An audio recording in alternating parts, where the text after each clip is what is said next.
very excited to have my next guest join us. He's a very talented singer and songwriter whose debut EP is out right now. It's called Selfless. Alicia Creti.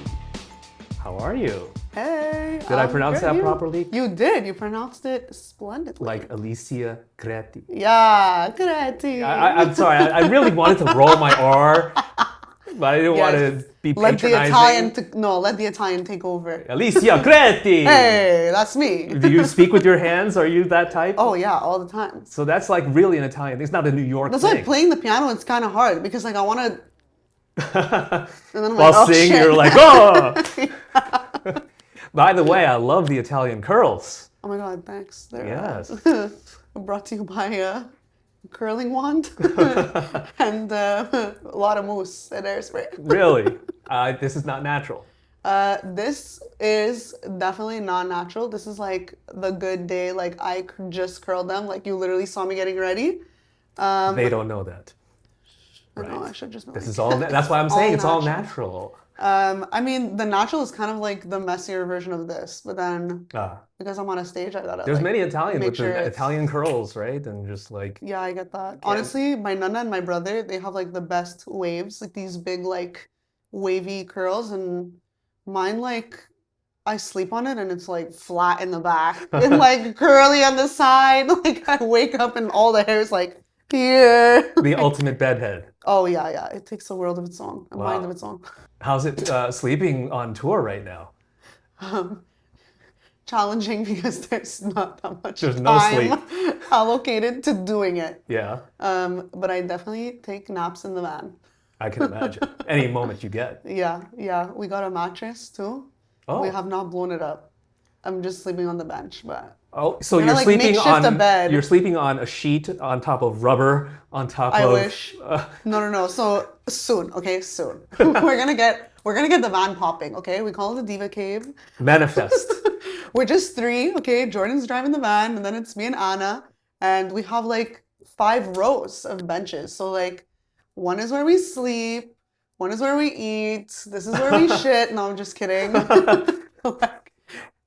The van's kind of popping. Hey, did you ever go on those family trips where you like on a long family trip with your family that where dad or parent is saying no breaks. We're going, make one stop, and if you got to go, here's a bag. Every trip we used to do, like I'm never gonna forget when we went to New York with my cousins from Italy, and they saw New York for the first time. It was like a dream for them.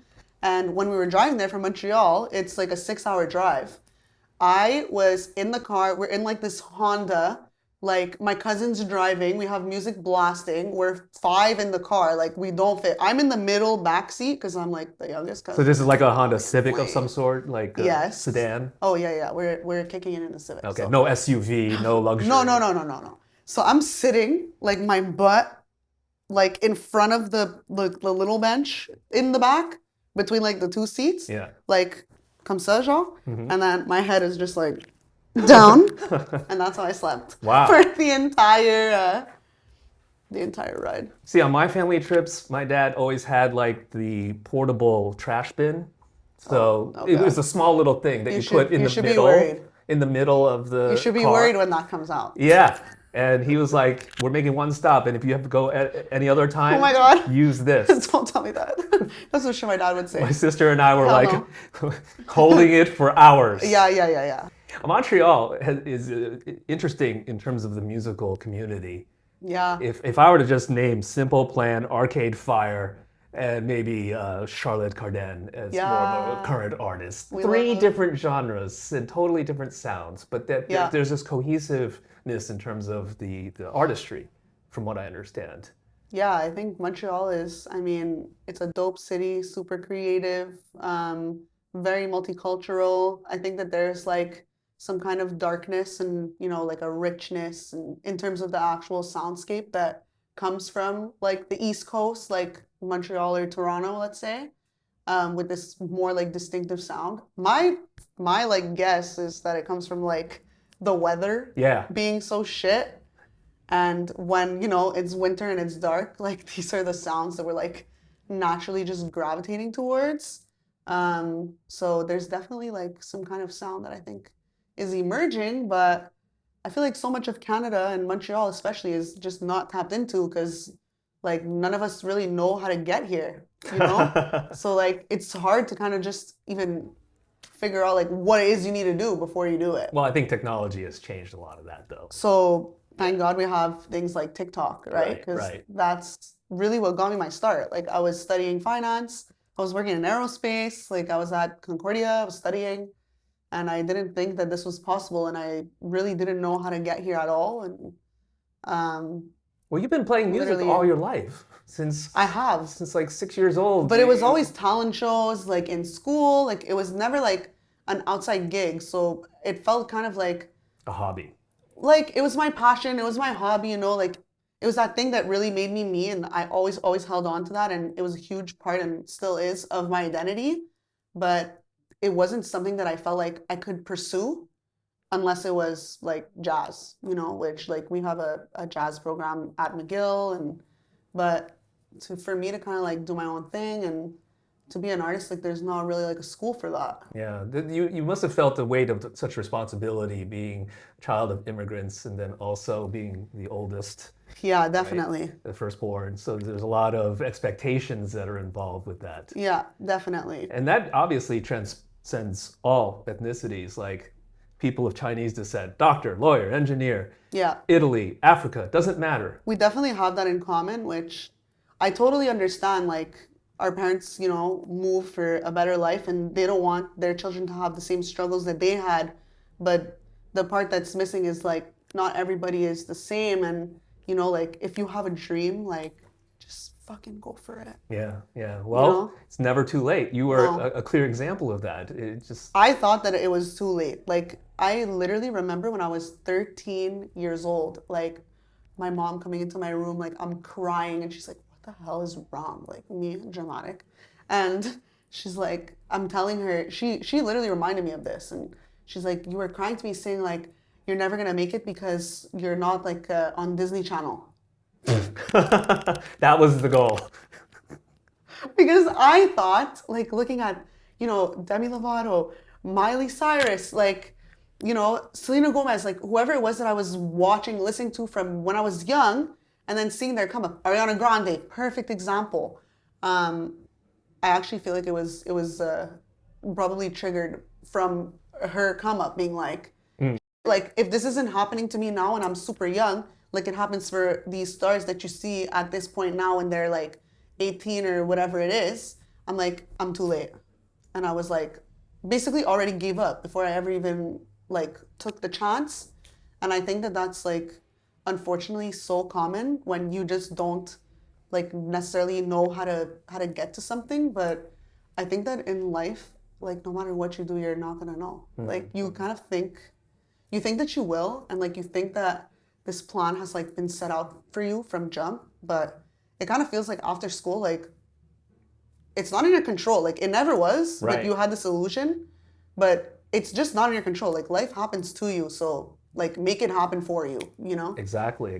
Why do you think you had such a pessimistic outlook versus I want to be like that? I need to figure out how to be like them, and if I can't get on Disney Channel, I'm going to figure out the Canadian Disney Channel or like, some of those outlets, or you know what I mean? Yeah, like it's so strange because I feel like I kind of, you know, I did both. Like I rejected it completely and like wasn't actively going for it, but at the same time kind of was sometimes. Like it really depended, and it was really hard to just do something for myself. Like truthfully, that was what it was. That was, you know, I felt like was maybe holding me back from doing what I love. Like I always loved music, but you know, my dad would instill in me like, get a real job. Like, you know, you need to be like stable, like financially stable, especially because that's kind of like why they were here, like for a better life from what they had when they were my age. And what was their life at your age? Like, at least, you know, like let's say my mom, like she came here with my nana in the 60s. I think it was 66. My mom was born in Montreal. My dad in Milan, but then came after like a year. But I mean, my mom's side, they were 4 kids, the youngest of the whole family of, you know, like kind of like the squad of family members that like came to Montreal. She was the youngest of all her siblings. So it was like the last person to cook for the whole family, like the last person to do laundry, and like, you know, when you're the youngest, like you're just like lost. Right. You know? Yeah. So like it was hard. They were something like, I think there were 3 families, and like one family was 4 kids. Wow. My nana and my nano. Wow. And they were in like a 2-bedroom or like a 3-bedroom apartment. So it's like 1 room per family. Wow. It's crazy. Yeah. So that's kind of like how it went for them. And I think that's why my dad's like just scared. Like, you know, like my parents don't want me to not be well off, and, you know, they don't want to worry and they don't want me to worry. But I feel like it's like, this is my own journey, and they're definitely really supportive now. And I feel like even my dad has kind of turned around in that way, because just in like his own life, feeling like, you know, it's more that mentality of like stay at your job for like 50 years and retire. And today it's like a faster rotation. Yeah.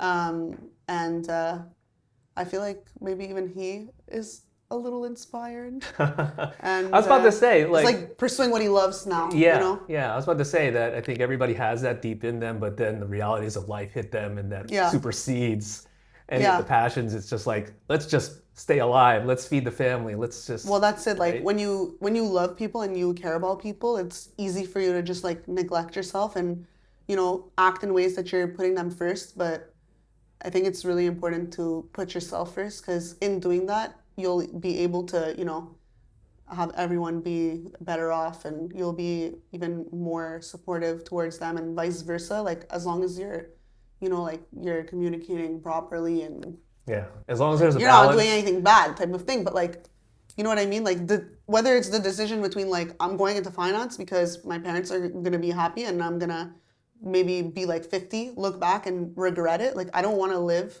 regretting not taking this chance when, like, I literally don't know what's going to come of it. And just in taking like a few chances, like, we're here. Yeah. So far so good. Keep going. Yeah, you're doing amazing. You're doing amazing. And music that you've released definitely hits home for a lot of people feeling the same way. Some of these songs touch on these topics. I would say it's definitely born from this era, and the EP is kind of like really like the first steps that I'm taking to doing something for myself, and trying to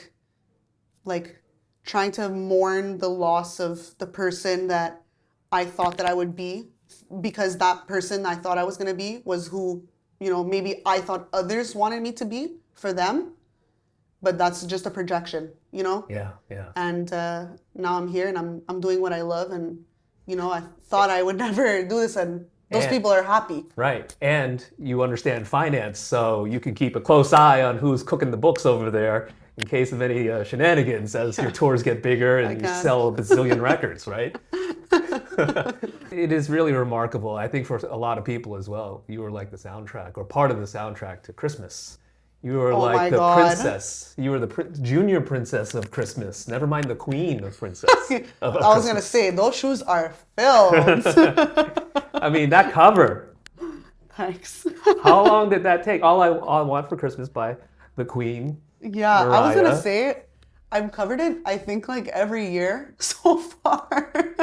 And it was that one time you wanted to record it and post it. And that was actually the first video that went viral before Session 32. It was All I Want for Christmas Is You, and it was like to a karaoke track.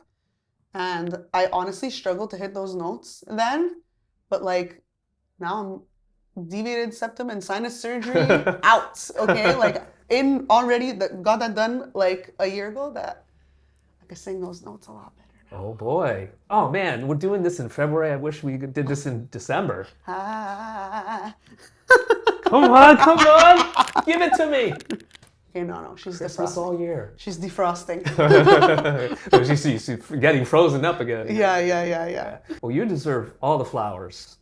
Appreciate you. And seriously, the audiences are just going to continue to grow for you. This EP, like I mentioned, is just hitting home in so many different ways. Not just the whole responsibility aspect of things, but also in love and relationships. And yeah, I'm sure you've got a bunch of new music in the well. Oh, now you're quiet. So much. Now you're quiet. 2024, look out. March, look out. All right, that's what I want to hear. Thanks so much for doing this. Thank you for having me. Really great to meet you. You too, and I'm excited for the show. Awesome. It is Alicia Creti right here on B-Sides.